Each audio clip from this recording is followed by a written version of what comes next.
Welcome to the Nosebleed Seats. This is the Mystic Order of Arachnid Vigilance, member number 5706. Today we'll be interviewing Oliver Cain for the 1000th time as part of our Most Influential in Central Illinois series. I don't know how to kind of phrase this question because it's kind of on a mark. He's looking down on the question. You've had clashes with egos in the past. I think it's pretty well publicized. I think we've even talked about it. Do you think you are a person other people look to, first off, for managing people who have a certain level of ego? Do you feel comfortable in that role? Do you think you're good in that role? And what have you learned if this is in fact kind of your role, particularly in the IWOW locker room, I think is what is being referenced here. It depends. Like I said, there's a pecking order everywhere you go. You got to take care of each other. And when somebody's abusing somebody and trashing somebody and treating them like garbage and then acting like a child, well, if you get acted like a child, you get treated like a child. Like I said, there's a pecking order everywhere. When Josh brings me in to help out and he's putting these guys in there for me to work with, then I look at him as this is my responsibility to keep this place,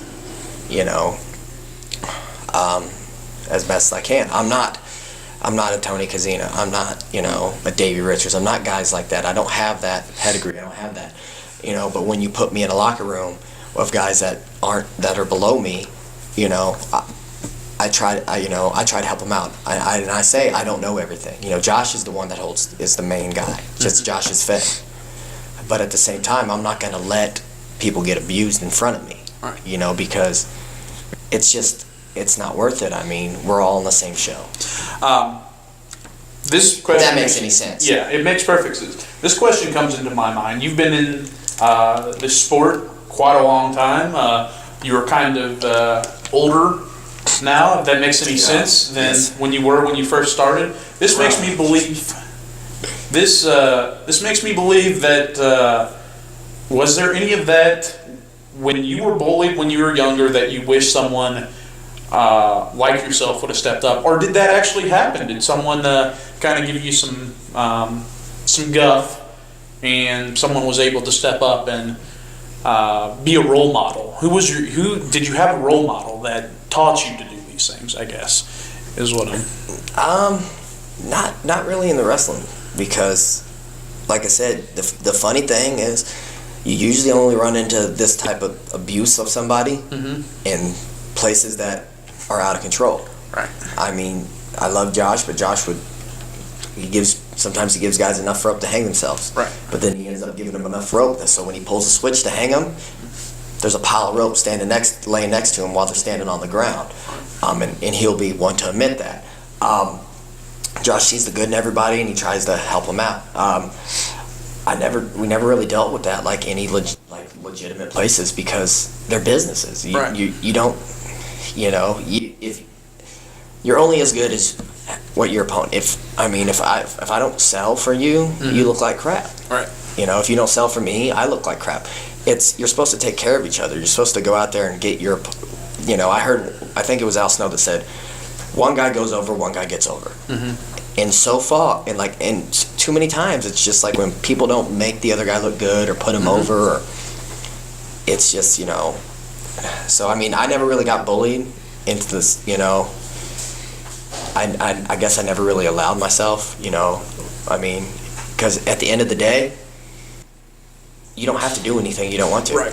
You should not take the booking, or you can just, that's the beauty of professional indie wrestling is you don't have to do anything you don't want. You don't have to come to the show. Right. You're not under contract. No. Transition to singles competition, phasing out the hybrids. Did you actively seek a promotion to let you do this and then settle on IWOW? Did you think IWOW was going to be it? How much searching did that take? And obviously, Jason Light deciding to kind of hang him up. He's not retired or quit. He's just wants to get in better shape for himself. What was the precipitating factors, and why IWOW? And why Dave, I guess? We went to IWOW, and I was working for IWOW. I used IWOW to get in shape and kind of touch up stuff because Josh, we could run drills, and that was before we did our tryouts, our pre-show matches for ROH, and that was so I could get in really good ring shape. And with Cliff's job, he wasn't able to make it up there, so it wasn't like a conscious effort. Right. It just, Cliff decided he didn't want to do it anymore, so I just kind of, the same places that I had been working, I just started doing single stuff, and there was no searching for this, that, and the other. Over this past 2 years, you've had quite the feud with Shank Barzini. Kind of started in IWOW. You flip-flop roles depending, first of all, maybe let's discuss that. Whose decision is it what role you're going to be playing that night, as far as fan favorite and rule breaker? It depends where we go. Honestly, it's the promoters. Or when whatever Dave sells us at. Right. Most of the time when we go out of state, I'm the baby, just because Shank's one of those guys that he's awesome, phenomenal. He's one of those guys that he has to be heel before he can be baby. Right. It's hard for the way his character is for him to come out and automatically baby. Right. But if he's heel, he's so great and so entertaining and trying to get heat, but he just has something about him that people want to turn him face. Right. There's just something about him. So, then they see this guy and they say, he's a maniac, but I want him to be our maniac. Yeah. That we're all he has to do is, punch attack the wrong, the bad guy, and they're right. You're carrying this over to 01 USA. It's basically been over first the NWA Midwest X Division title, and now the 01 Midwest title. 01 USA X Division title. Okay. How long do you see this feud continuing? It's been on a while. Every match you've had is good. I don't know. We haven't done it in a while. Okay. It depends. I mean, like I said, it's just if people want to see it or not. It's kind of one of those things that we're if we ain't got nothing else, we can always throw Oliver and Shank together. Right. Because it's guaranteed to be good. It's kind of like the whole hybrid zero gravity situation, which says something about you, where you've hooked up with people several times. You've kind of been married to them, and then promoters will say, well, if we got nothing else, we can go to these guys. They know that they're going to have a good match. Easy for me to say. I do want to ask.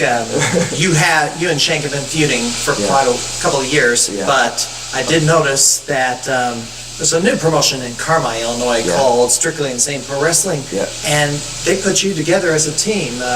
How did that go? Oh, I thought you were asking about the other thing that happened at Strictly Insane.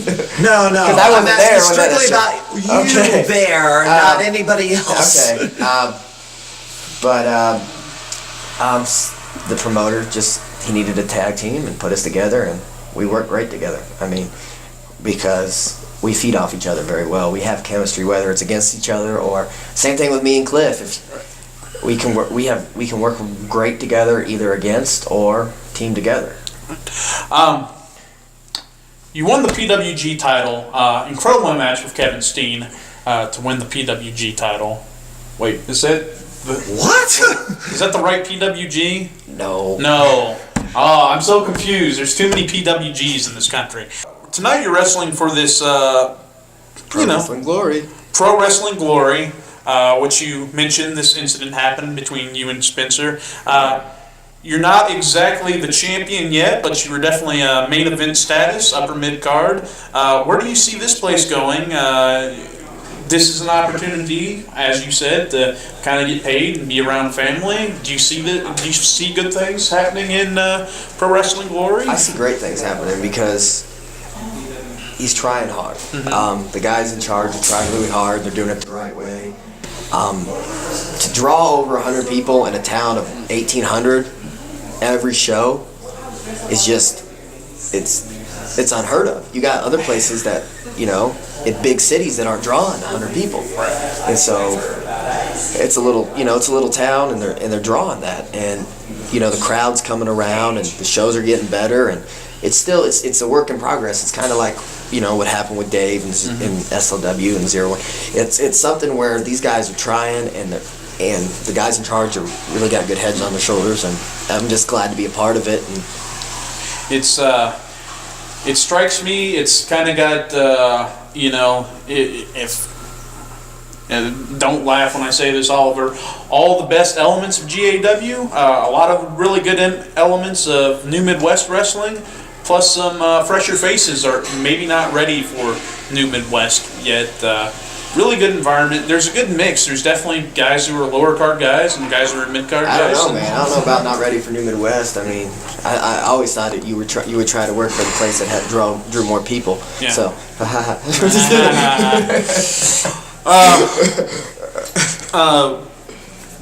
but it's got good guys, and like I said, it's just local guys, and they're drawing real well, and it's been a while since someone's drew. I mean, Dave about does the same thing. I mean, other than using the 01 guys, but drawing off local guys it's.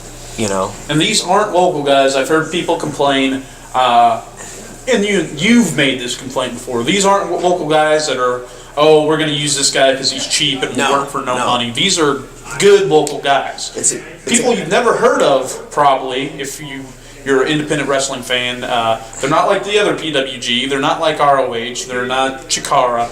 But a good solid wrestling match for the price of basically a movie ticket. Yeah. You're going to have a good show. It's a good show. It doesn't run too late. It's a show you can take your kids to. Yeah. And that's the best thing. You got these indie shows that go 3.5, 4 hours, and it's like, who wants to sit there and watch, And they're saying the F word, the first thing out of the mic. There are promotions that are like that. That's a good time if you like it, if that's your thing, but that's not what pro wrestling glory is. You wrestled big names in the past. We've already kind of went over that in past interviews. Any big names you think you might have the opportunity to face this year? Anyone you've got your sights on? I got my sights on Jonathan Gresham. Mm-hmm. He's maybe not be a big name to a lot of people, but he's working in 01 Japan right now. Yeah. If I can get through Blake Steele, but anyway, if I can get through Blake Steele at the next 01 show, then we're going to set that up. Right. I just worked with the Black G's. I did a match with Ian Rotten. Which is kind of neat. I was the first guy to ever simultaneously hold the Midwest X Division title and the IWA Mid-South Light Heavyweight title. Yeah. That's not saying I'm great. It's just saying a milestone. It's just saying how far those titles have fallen. It's a milestone, indeed. Delirious and Matt Sydal missed it. Thank you, Blake Steele. That was Blake Steele, who's. We can say has a cameo on this episode.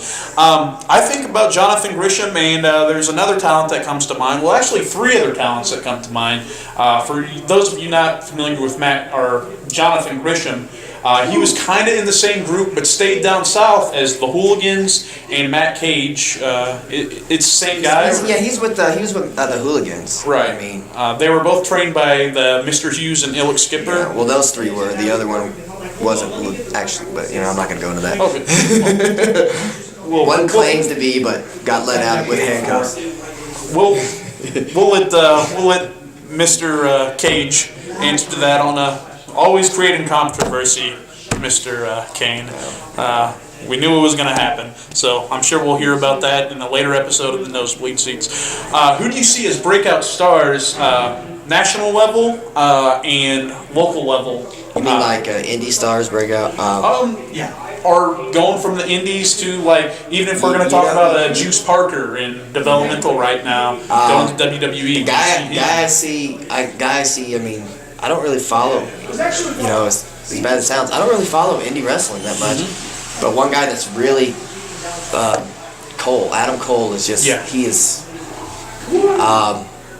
I just worked with Kyle O'Reilly last week.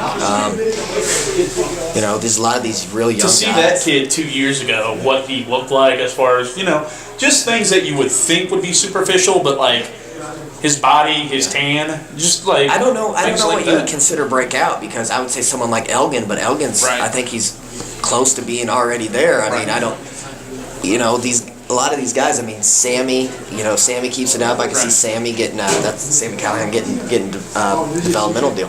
I know there's going to be a lot more developmental deals from what I hear is they're giving more out, but it's kind of like, it's a 90-day trial period, so they don't have the guys stuck there for like years.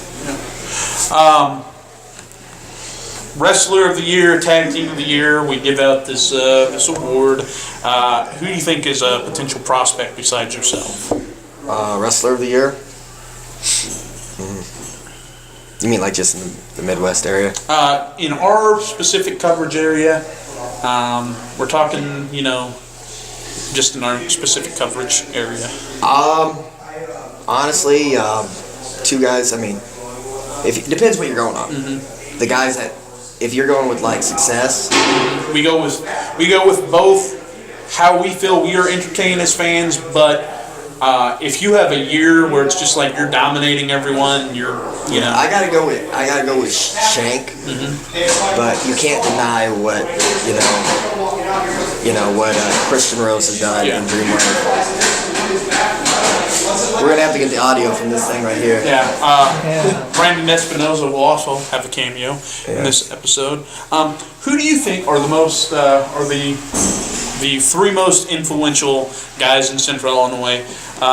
We're talking, this interview kind of spans almost the past decade, so you can go back as that far. It's tough. I mean, I guess it'd have to be. I think you got to put Rick Mystic up there just for the simple fact that he helped start New Midwest, and it all kind of branched off that. You can't deny that. I really have to go with Dave as one of them, just because he's one of the few guys that had nothing to do with the business, and he learned by. And honestly, I probably have to go with honestly Bud Chaplin, because it's the same thing with like the New Midwest. Bud Chaplin to this, you can trace that stuff. Nobody else really out of Central Illinois has really done anything where they've really, I couldn't live without them. And that's me included. That's just I would probably and you were not in this area a whole lot, but I feel he feels that he is slighted a lot. You have to recognize Alex Larson for his contribution, just for kind of getting things started in the Peoria area. A lot of those guys in Dreamwave got their first start in Central Illinois in that next generation wrestling area. So Alex Larson, Apocalypse, of course, also was kind of had the hand in that. I would just basically say who's ever responsible for kind of that Peoria area wrestling. And no disrespect to them, I didn't mean that, but like I said, you're just not. You haven't been in that area. Yeah, I haven't seen like to me. I didn't see. I mean, you still got the boys going, but to me, it's like if you say the past 10 years, like with Bud, you have all these things that branched out from him. Without, I think Sean Chambers was with Bud, and you get AAPW out of that. You get IWAU, with Josh Totten.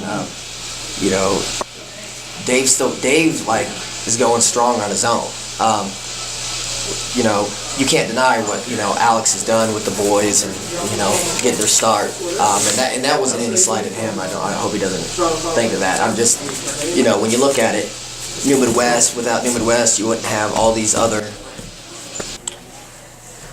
A guy who dedicated a lot to himself in this sport, probably would have went a lot farther if not for an injury further in his career. A guy who I've talked to has slept in cars for this sport, has made lots of sacrifices for this sport. Dangerous Group Thomas. He was the last ever Supreme League Wrestling champion. Before this interview started, you kind of suggested you were responsible in orchestrating that. He beat you and DeCobra in front of a large crowd at Lincoln's Challenge. How did that come about? I've been on Drew for a while where I wasn't comfortable with him doing matches because of his neck. I really like Drew. I really do. It's one of those things. He sent me a text and he said, I'm looking to quit. If I would quit, I would like to have a match with you and Cobra for the title, blah, blah, blah, blah. You know, feel like I don't get, you know. And as soon as he sent me that, I sent it to Dave, and I said, Dave, I want to, you know, do this for Drew. And we were talking about it, and he goes, okay, we'll do it for the X Division. I was like, I don't want to do it for the X Division title. Let's do it for the Supreme title, because I want to put Drew over in his last match. Because of all the sacrifices he's made, you know, he's been there since day one. You know, we got Drew. Drew was one of would have been like what Shank was. Mm-hmm. Me and Cliff were starting to get Drew bookings. Like, we got him on New Midwest, and there was I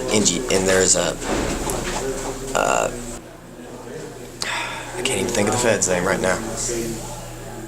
Newbury? Newbury, yes. A train of thought loss. I apologize. But Newbury, there was a Newbury show the same night. There was a New Midwest show. Yeah. And we had got Drew booked on the New Midwest show with the Newbury show, so we went and did that.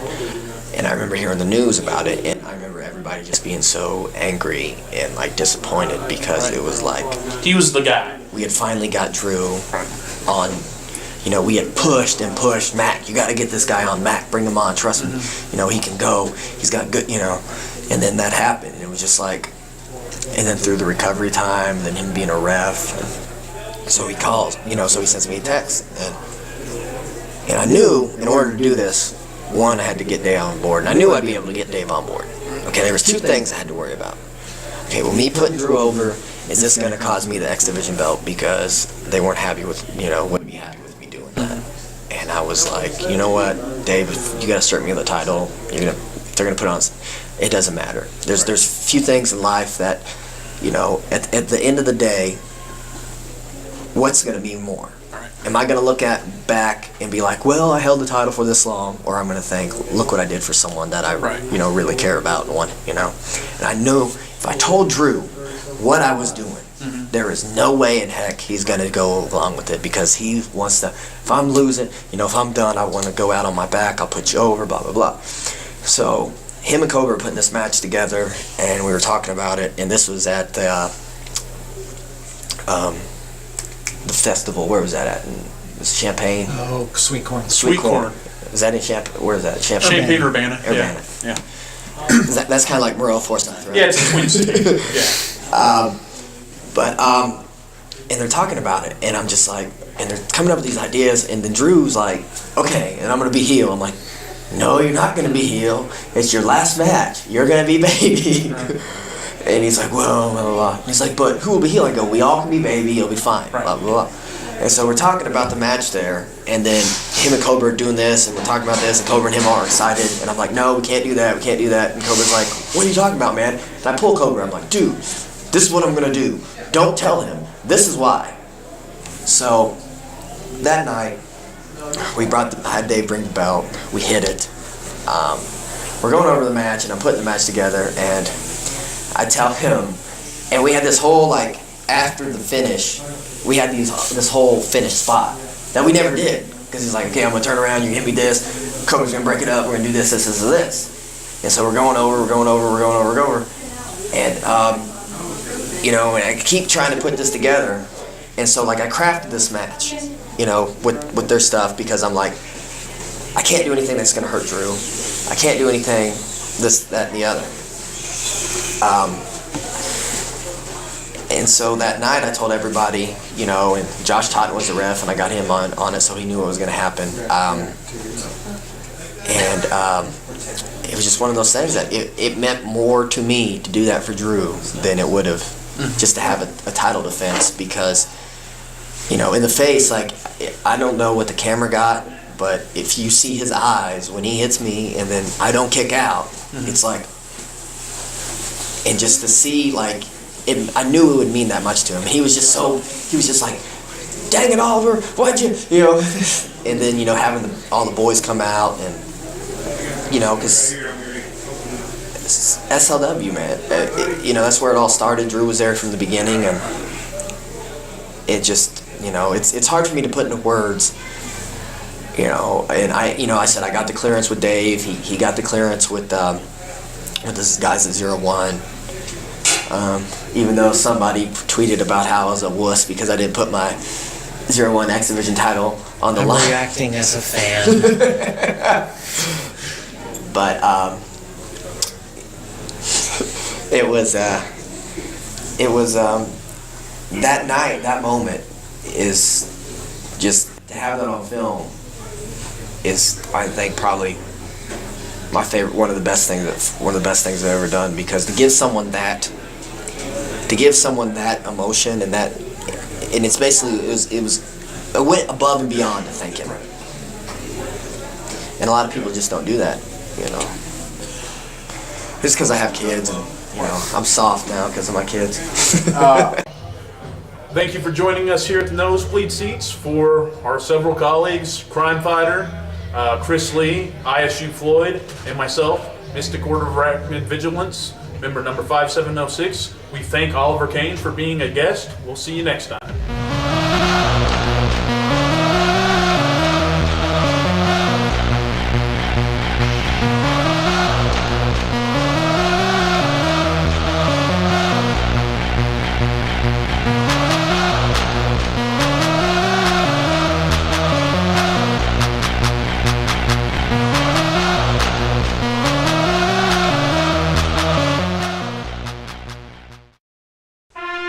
Ladies and gentlemen, the 6th annual NBS Awards is coming this March, and tonight we announce our first 2013 induction into the Central Illinois Pro Wrestling Hall of Fame. The man known as the Human Highlight Reel, Acid, will be inducted at Dreamwave Wrestling's Anniversary 4 by J-Rep, Jay Repsol, Saturday, April 13th at the Knights of Columbus Hall at 209 Gooding Street in LaSalle, Illinois. Tickets are available now online at dreamwavewrestling.com, and be sure to visit facebook.com/dreamwavewrestling. Be sure to join us in LaSalle, Illinois for Dreamwave's Anniversary 4 as we honor the man who pioneered pro wrestling in LaSalle, Peru region.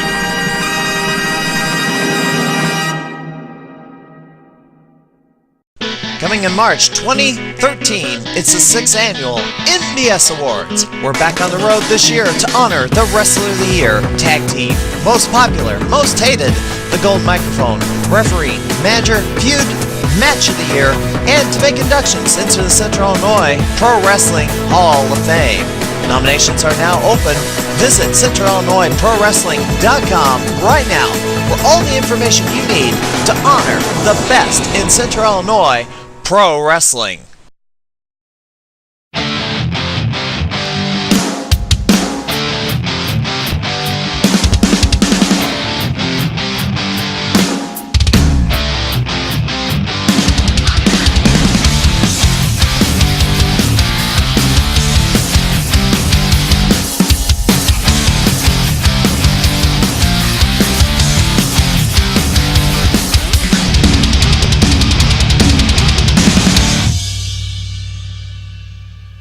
Catch the Nosebleed Seats TV on demand anytime. Just go to stlwc.lip.tv, select your episode, watch and enjoy the show. The NBS TV on stlwc.lip.tv.